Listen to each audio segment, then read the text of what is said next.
Bom dia, boa tarde, boa noite, meus irmãos. Aqui é seu irmão Alisson Tonassi, mais uma vez para a gente falar de espiritismo, umbanda e espiritualidade. Então eu estou gravando aqui uma série que fala Enganaram Você sobre a Umbanda. E dentro desse processo eu tenho colocado aqui para desmistificar algumas impressões que as outras religiões possam vir a ter sobre a religião de Umbanda.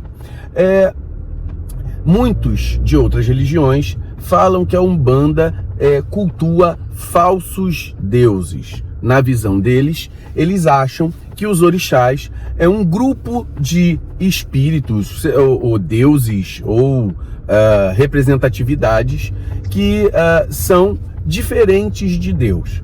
Na primeira, eu falei que a Umbanda, ela acredita em Deus, certo? Então nós acreditamos que existe um Deus único, um Deus que se manifesta pela sua onipotência, onisciência, onipresença, soberanamente justo e bom, que na sua perfeição em todos os aspectos de qualquer qualidade, certo? Então, amor infinito e essas coisas que caracterizam um Deus único, certo?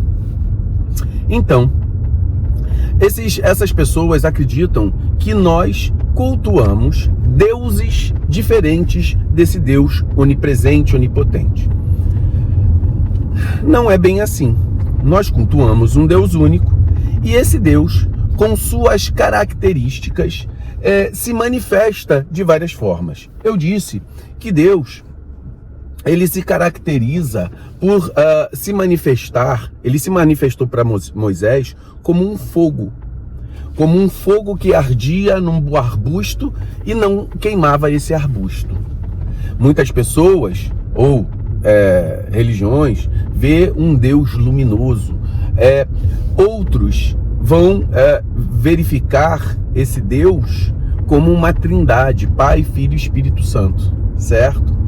Então, e essa característica de Deus poder se dividir, entre aspas, porque ele é único e ele é indivisível, mas por ele poder se manifestar de várias formas, por exemplo, Deus Pai, Deus Filho, Deus Espírito Santo. Então são várias formas de manifestar a mesma onipresença divina, certo? E dentro desse aspecto,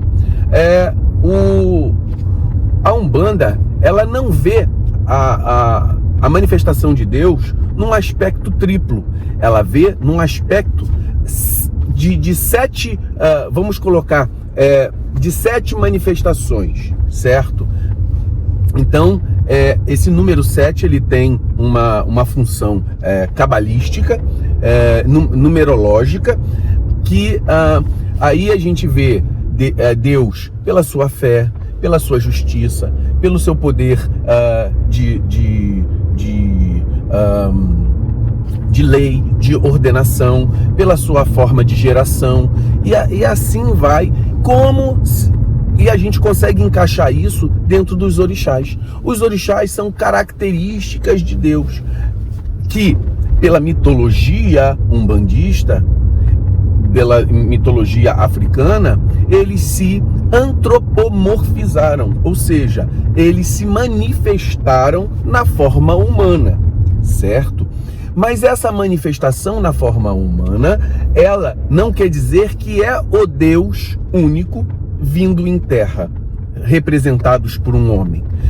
E sim, na minha concepção, pode ter gente que acredite de outra forma, mas é o que eu estou dizendo, a minha concepção. Eu respeito todas as formas de pensar e de raciocínio, mas dentro da minha concepção, eu vejo Deus na representação dessa simbologia mitológica.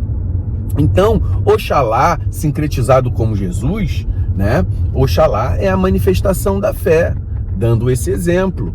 Xangô, né? É a manifestação da justiça. E ao mesmo tempo que ele tem a manifestação da fé, ele tem um ponto de força.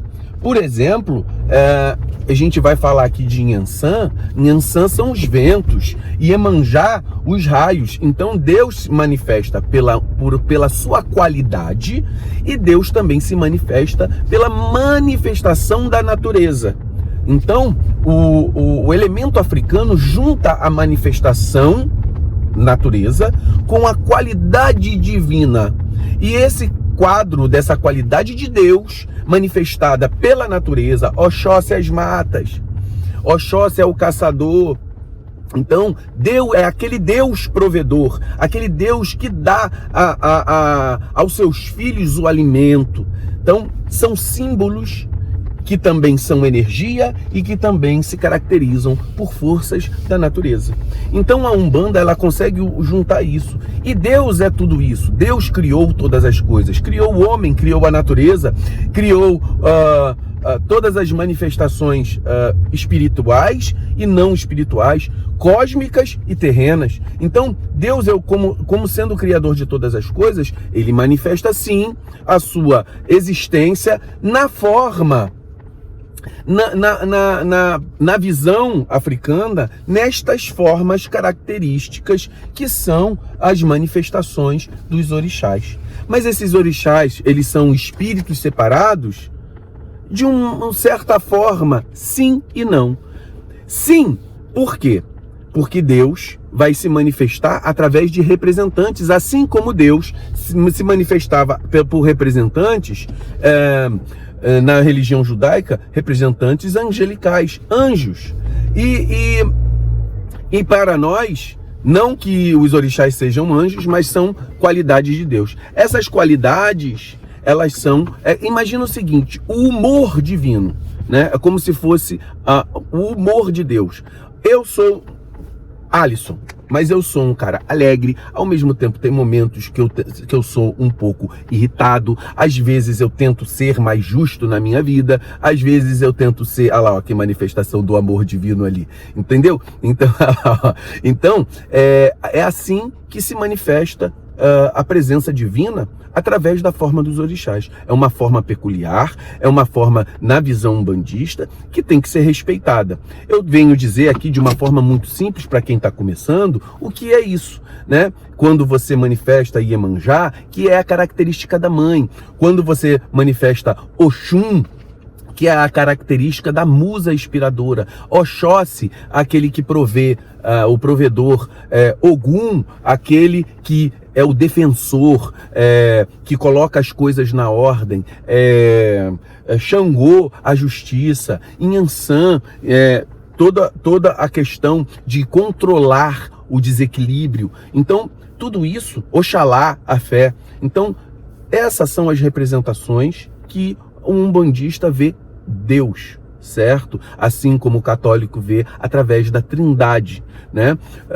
O umbandista vê através dessas manifestações de orixás. Então, espero que fique um pouco claro, numa forma bem simples que eu estou falando. É claro que isso deve ser aprofundado mediante a pessoa ter o contato para saber quais são as características de cada orixá, como ela, os pontos de força, o que ela representa, o sincretismo dela, certo? Mas isso aqui é só uma pequena mostra, porque não acredite que o umbandista acredita em falsos deuses, que acredita em deuses, vários deuses. Não é assim que eu vejo a Umbanda, certo? Então, meus irmãos, que a gente fique com muita axé, que a gente possa tirar um pouco dessas dúvidas. E quem quiser, bote nos comentários que a gente vai sanando as dúvidas aí. Muito axé a todos!